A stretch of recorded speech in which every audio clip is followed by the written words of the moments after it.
In this problem, we're analyzing a disk rolling down a wire track. But the way this disk works is that we've welded a small axle through the center. So the disk itself has a radius of 25 centimeters, but the axle has a diameter of 1.5 centimeters.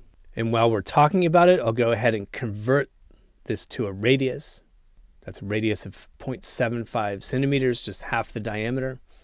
And we'll eventually have to convert this to meters. That's 0.0075 meters.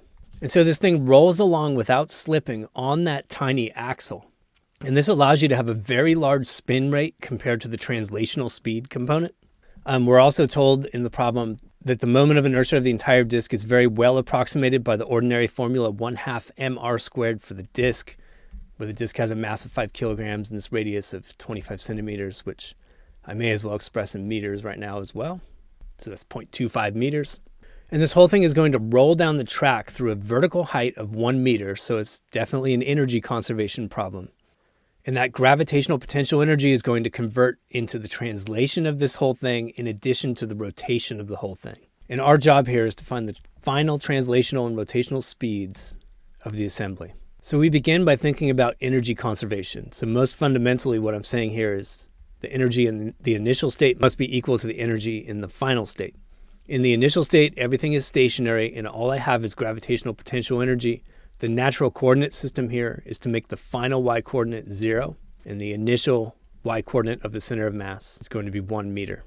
So my initial gravitational potential energy then is going to be mg y initial, and that's all the energy there is in the initial state.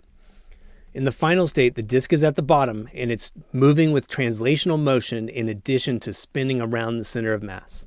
Each of those carries its own energy term. So first I have my translational kinetic energy. That's 1/2 mv squared, where the v is the speed of the center of mass. And then I have my rotational energy component, which is a 1/2 I omega squared, where the moment of inertia there is taken with respect to the center of mass, and then omega is the spin rate around the center of mass. And there's a couple things we have to plug into that rotational term. First, I know the moment of inertia of this disk is going to be a 1/2 mr squared, and I'm going to use a capital R for the outer radius of the disk. And second, this thing is rolling without slipping, but it's doing that with respect to a very small radius compared to the disk itself. It's the axle that's rolling without slipping. And the rolling without slipping condition is V equals R omega, where R is the radius that you're rolling on. I'm going to call that little r, and that's the radius of the axle itself. So that's going to be equal to the center of mass velocity of this thing. Now I think what I'll do first here is go ahead and sub out for omega. So omega is V center of mass over little r. And that means the first thing we're going to solve for is the center of mass speed, and then we'll go back and find omega later. So plugging everything in, on the left side of my energy equation, I have mg y initial. On the right side, I have a 1/2 m v center of mass squared, plus a 1/2 times the moment of inertia, which is 1/2 mr squared, where that's a big R for the radius of the disk, times omega squared. And omega is the center of mass speed divided by the radius of the axle that it's rolling on. So I notice the mass of the disk is going to cancel out at this point. And on the left side, I have a g y initial. And on the right side, I can factor out v center of mass squared from both of these terms. And it leaves me with a 1/2 plus a 1/4 big R squared over little r squared. So I'll write it as big R squared over 4 little r squared. And it would be nice to combine everything on the right-hand side into a single fraction. And to get a common denominator here, I multiply the top and bottom of the 1/2 by a 2 little r squared. So I end up with 2 little r squared plus big R squared. Again, that forced the denominator of the first fraction to become 4r squared, so that allowed me to add the numerators. And now I can multiply by the reciprocal and take the square root, and I've got my center of mass speed at the bottom of this track. So the numerator is 4 little r squared, gy initial, and my denominator on the right-hand side, 2 little r squared plus big R squared. Now we can plug in our numbers, and little r was 0.0075 meters. G, we're taking that to be 9.8. Y initial was 1 meter. In the denominator, I have 2 little r squared, so 2 times 0.0075 squared, plus big R squared, which was 0.25 meters, all squared. And keeping a little extra precision here, this gives me 0.1877 meters per second. And I normally express final answers to 3 sig figs.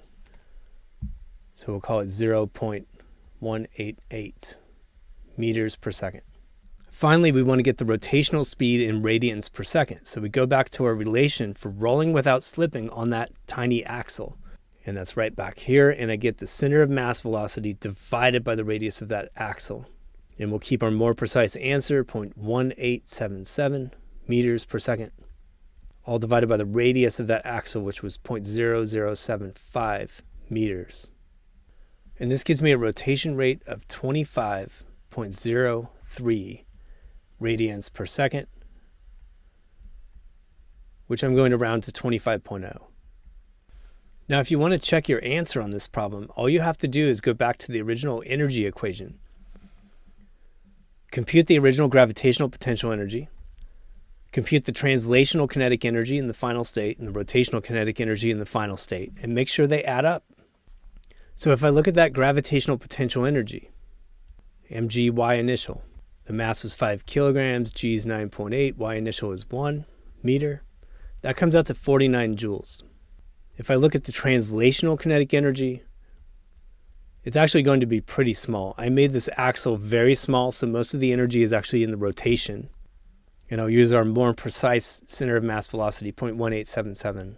And this gives me 0.0881 joules.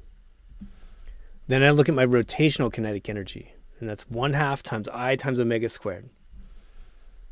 Again, I is 1/2 times the mass times the radius of the entire disk squared.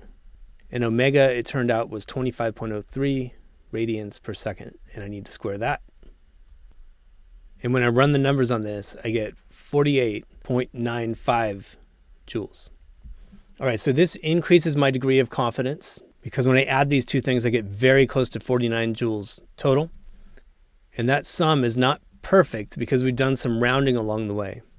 So if you had any lingering doubts, maybe you could go back and try all of these with 6 significant digits and see how close you can get. If you enjoyed this video or at least found it useful, check out another one by clicking one of the links on the left, or click the Zach's Lab logo on the right to explore dozens of physics and math playlists. As always, you can leave your questions, comments, and requests in the comments section below, and I'll get back to you within 24 hours. Thanks for watching Zach's Lab, and best of luck on your math and physics journey.